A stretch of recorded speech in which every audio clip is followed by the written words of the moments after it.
I don't know how to start this video. It's a video on a controversial adaptation of maybe the most controversial game of all time. How am I supposed to approach this? I love The Last of Us games, and yes, that means I love The Last of Us Part 2 just as much as the first game.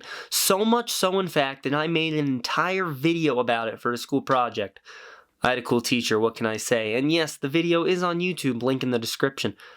I also very much enjoyed the first season of the show. Now, while my preferred version of The Last of Us is still and always will be the game, I like the changes they made in the first season. The changes enhanced the story and the themes, and the things they added that weren't in the game at all, like the episode with Bill and Joel's conversation with Ellie in the finale, those things were brilliant additions. All in all, there were two versions of The Last of Us that I really enjoyed. Now, the reason for all this context is because I'm not a fan of the second season of the show. So this is where I imagine I will lose some viewers. People who hate the game and people who like the show will probably both consider not watching past this point, but I want to talk about this season. I will give the heads up that at the time of posting this, the finale of Season 2 has not yet been released, but I feel like it won't change my opinion on the season that much. They'd have to pull some black magic to win me over with this finale. Before I go forward, yes, there will be full spoilers for The Last of Us, both versions, the games and the show. I'm going to talk about major plot points, minor plot points, little details, Easter eggs, pretty much anything and everything I can think of as to why this season has really missed the mark. Alright, let's get into this. I feel that Season 2 has gone off the rails with how much stuff is being changed. For the most part, every episode consists almost entirely of either things that were outright not in the game, or things that were in the game but that are modified to the point that they don't retain what makes them so special about the game. Let me give you two examples of this from what is hands down the worst episode of the show. Episode 5.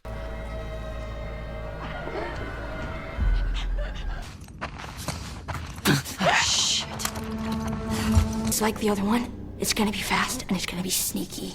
But this time it's 2-on-1. Now that fucker's gonna try to flank us.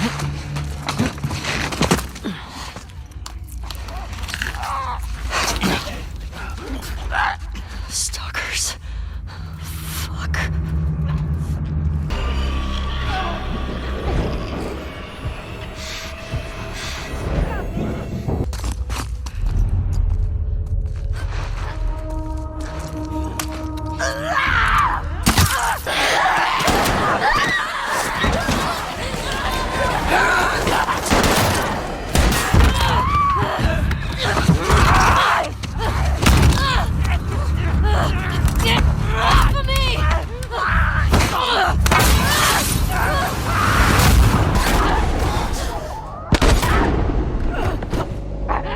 In the game, Ellie's going through this huge building on her own. She has no backup. She can't make that much noise because even though the stalkers can see, she's still trying to outmaneuver them.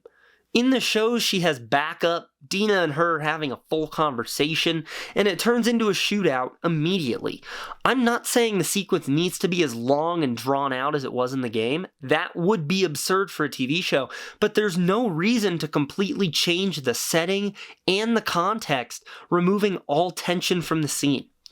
Here's another example.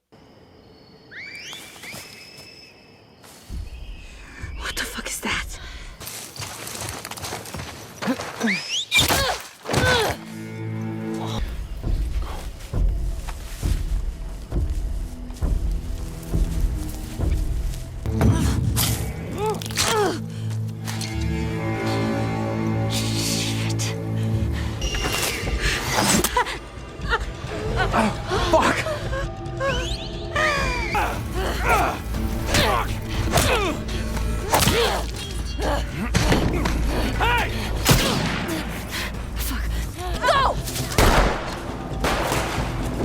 You won't get away!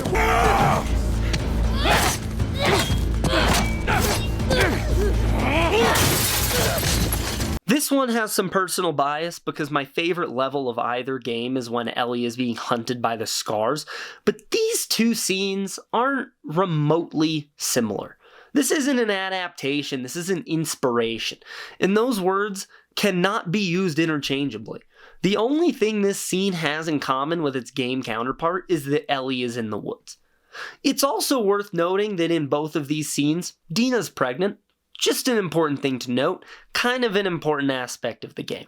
And the entire season has been like this. They just kind of hit the beats of the narrative without giving much attention to what those mean or why they are the way that they are. Let's talk about a special little someone named Abby. The writing was on the wall in the literal second scene of the season, where we find out that Abby and her friends are the last of the Salt Lake Fireflies, and they are journeying to Jackson to kill Joel. In the second episode, she kills Joel. I don't have problems with how Joel dies. Dina being there is fine. It doesn't really bother me. What does bother me is that Abby monologues to Joel exactly why she's killing him. This is reinforced by Nora in the 5th episode when Ellie kills her. Nora gives pretty much the exact same monologue that Abby did. And both of these monologues bother me, but I do want to note that Nora giving a monologue preaching exactly what Abby is saying makes her not at all feel like her own character. In the second game, Abby's sidekicks all have their own personalities and motivations. They challenge Abby also, but when Nora's dying words are that Joel killed Abby's dad, it just means Abby and Nora are written the exact same, which is not how you're supposed to write your characters. But back to Abby. Abby shows up at the start of the second game, and the subtitles literally refer to her as woman. They keep referring to a he, and they refer to Jackson like this weird fortress, and it takes a while to piece together what's happening before she kills Joel. But you don't know why she kills Joel. You literally go the entire front half of the game with this seething hatred as to why she did what she did. You don't find out until the character swap what her motivation is. And the player literally finds out at the same time as Abby why she did what she did. And that's when it all starts to click. With the show's approach, there's no mystery here. There's no reason to care. The show literally gave us all the information already. It's also worth noting that Ellie in the game never finds out why Abby did what she did, because Ellie doesn't care why Abby did what she did. That's not her goal. Yet in the show, they keep revealing it like it's an Empire Strikes Back level twist. The thing with plot twists is that you can't do them multiple times. The reason the best plot twists in history are revealed to the characters and the audience simultaneously is because once you've seen it once, it doesn't work the second time. So Ellie is learning that Abby's dad was killed, but while this is happening, I'm sleeping. I found this out 3 episodes ago. I have moved past Abby's dad. Speaking of introducing things far too early, the scars are terrifying. But why are they terrifying? Because the first time we ever see them in the game is this moment.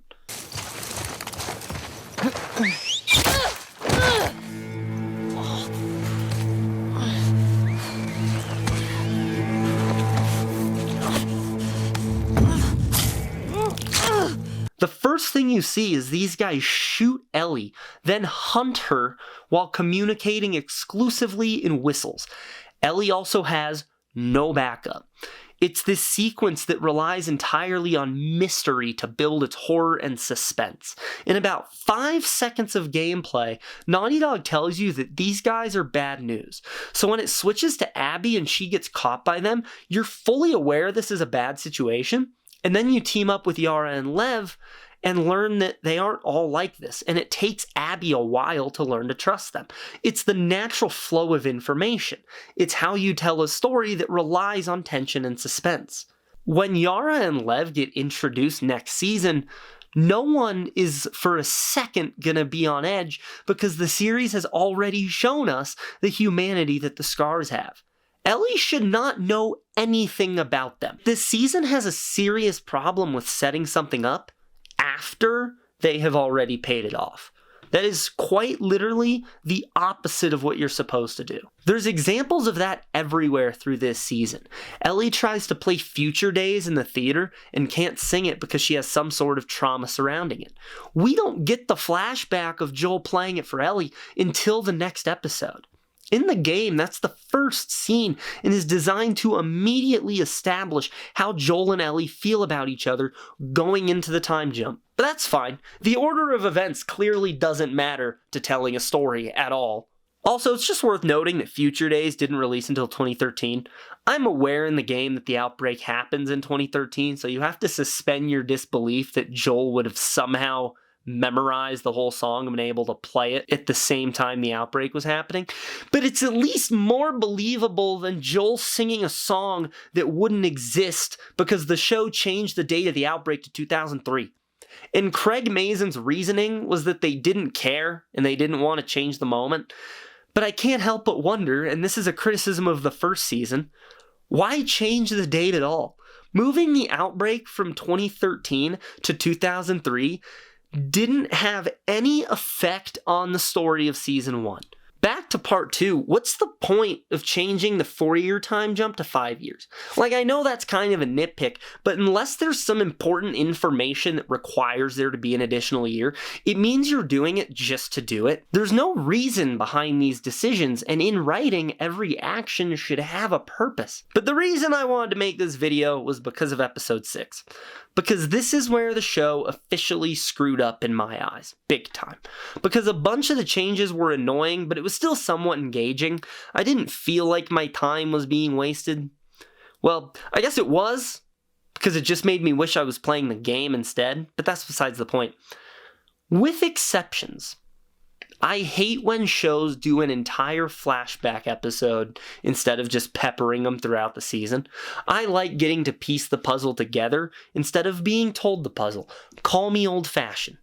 Like I said, though, there are exceptions to this.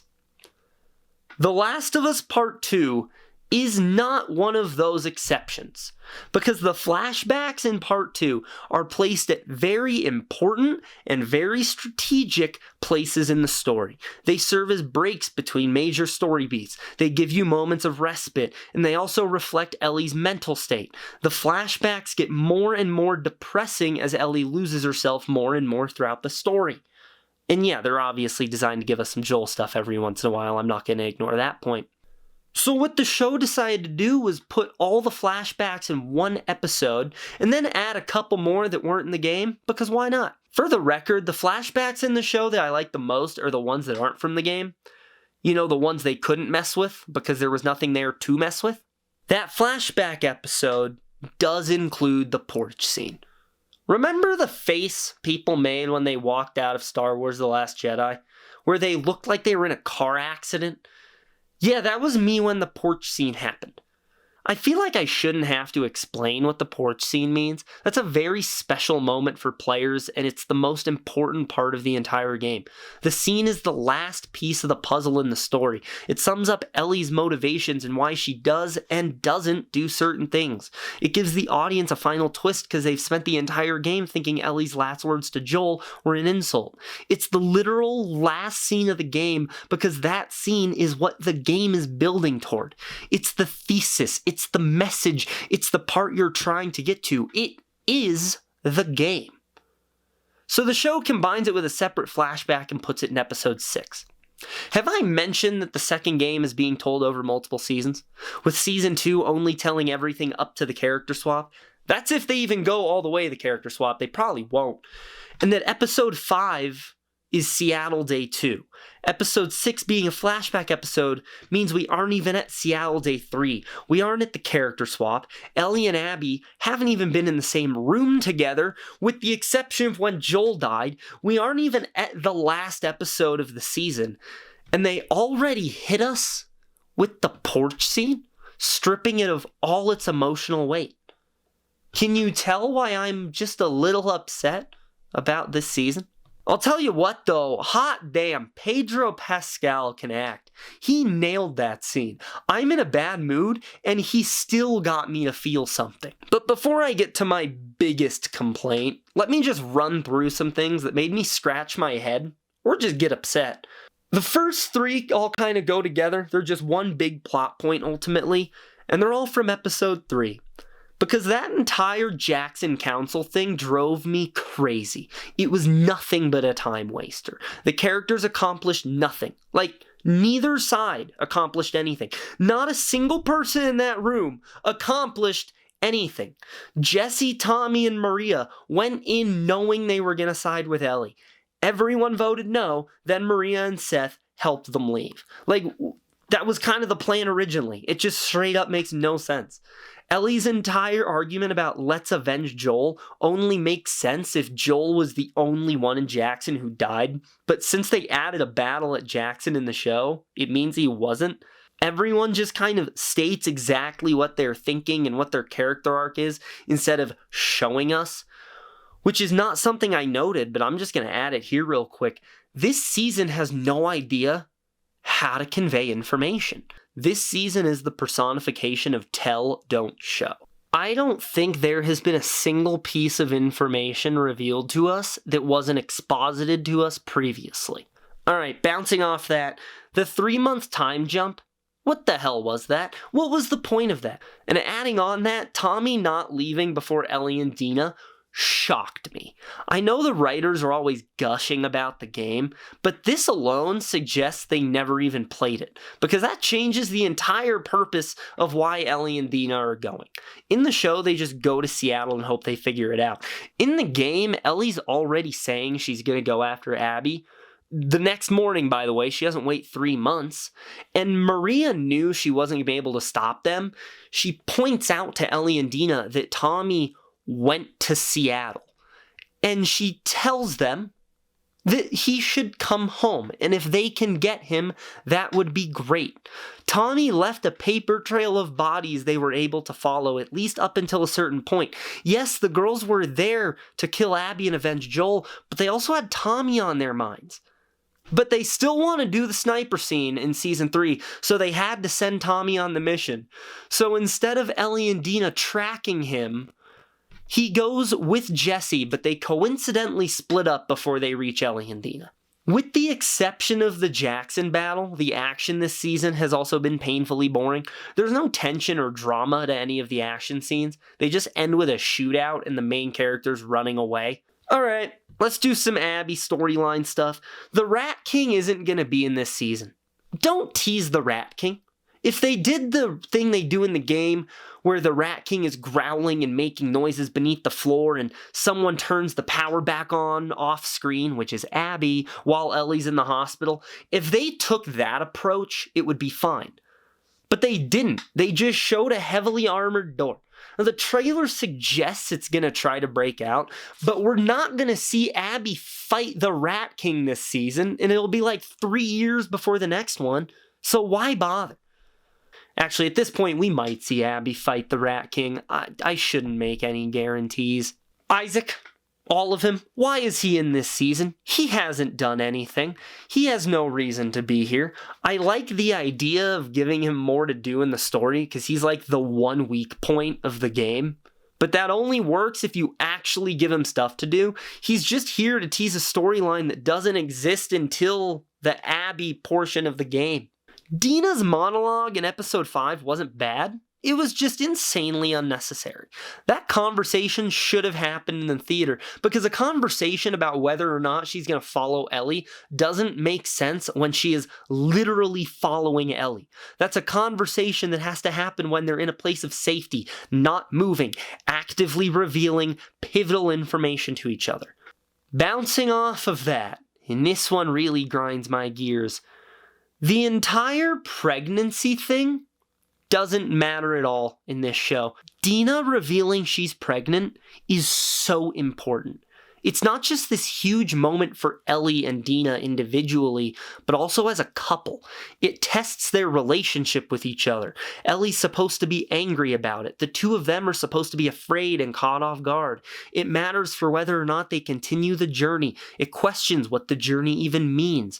It's just as important to the story as the porch scene.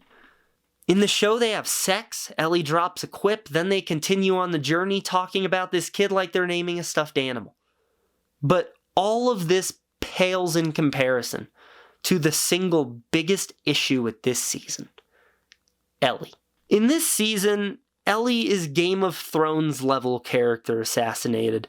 She is the worst character in the series. This is Ellie in name only. Ellie was more mature in season 1.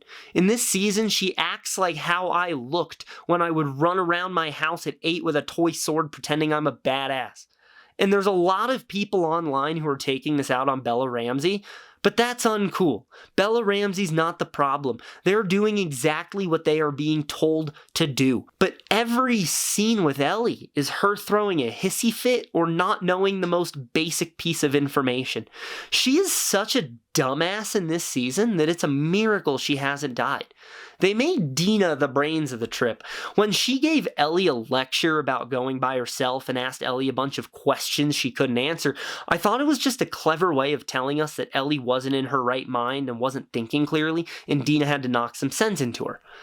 I didn't think that would be the dynamic from beginning to end. In episode 5, Dina teaches Ellie about triangulation and map reading and figures out where they are and where they're going. It's a whole thing. And I'm sorry, but I just refuse to believe that the girl who is trained by Joel and Tommy doesn't know what triangulation is. In the stalker scene, Ellie says Dina needs to hide and she'll handle it because she can get bit like a lot. Ellie, your immunity doesn't account for the fact that they can still tear you to pieces. That's why you have to be quiet and sneak around in the game. She has none of her personality from the game. The only episode where Ellie feels like Ellie is in the flashback episode. And funny enough, the head writer for that episode was Neil Druckmann, the guy who wrote the game. Although Season 2 Ellie is so immature that the flashbacks don't even feel like flashbacks. A flashback to when your character had youthful excitement doesn't work when present Ellie still has a bunch of youthful excitement. She's quipping all the time, she's always smiling, it feels like she's having a good time. Yeah, the Nora scene's good, but it's such a drastic change in character because we see no build up to this decision. We have not gotten a single look into what Ellie's headspace actually is. We're told she's angry, and then everything with her is the complete opposite of that. I don't think she has had a single heartfelt conversation this entire season, except in the porch scene. She's dumb, she's not resourceful, she's not a badass, she doesn't feel like she has a vengeful bone in her body. I feel like Ellie could have been convinced to stay in Jackson with how innocent she feels. In the first season, I thought that Bella may not look like Ellie or sound like Ellie, but by God, they felt like Ellie. In Season 2, Bella no longer feels like Ellie. This is a caricature of this character. I'll talk about a couple positive things because I don't want the video to be only negativity and nothing else. I really like the performances by most people this season, especially Isabella Merced as Dina. She has been the standout of this entire season. The cinematography and production design this season is next level. The amount of practical sets is off the charts. The Spores scene is a great example of this. Again, I like some of the additions. The therapist is cool. The Battle of Jackson's cool. That whole Eugene scene in episode 6 was fire. That was actually the best scene in the season thus far. But that's kind of it. Every other decision is actively worsening the story in some way. It's so annoying. They have the template. They are adapting a game. So adapt the game. And if the writing was at least consistent with Season 1's writing, I'd be okay with it, but it's such a downgrade from not just the game, but from the first season. And I can already feel the comments saying, if you don't like it, just stop watching it. And the argument isn't wrong, but in order to stop watching something, I have to have a reason as to why I no longer want to watch it. And we shouldn't be shut down or ignored for critiquing art. I understand that the show's designed for people who didn't play the game, but this reasoning doesn't really work as a defense of the show, because Season 1 is meant for people who didn't play the game, yet it manages to adhere to the game, and it's written well. You can't just start saying it's for new viewers when the show has already established its desire to stay faithful for original fans as well. Is it a bad season of television? I can point to so many worse seasons of television. Like The Last of Us Fall Off is nowhere near as bad as most other things. But that doesn't mean it's good. The Last of Us Season 2 has fundamentally misunderstood its main story and motivations, turning the story of the game into effectively a Cliff Notes version of itself, completely changing characters and stories for pretty much no reason, and creating something that, while on paper may be The Last of Us Part 2, it's hard to classify it as an adaptation of The Last of Us Part 2. It's like I've been saying, this is not an adaptation, it's an inspiration. They're not adding things to enhance what we've seen. They're taking the game and retrofitting it to all this new stuff. They're taking the source material and saying, we can make it better. And we've seen what happens when writers think they know better than the source material. Yeah, I'm very disappointed in The Last of Us Season 2. I'll finish it. There's one episode left, so I might as well see how they choose to wrap up the season.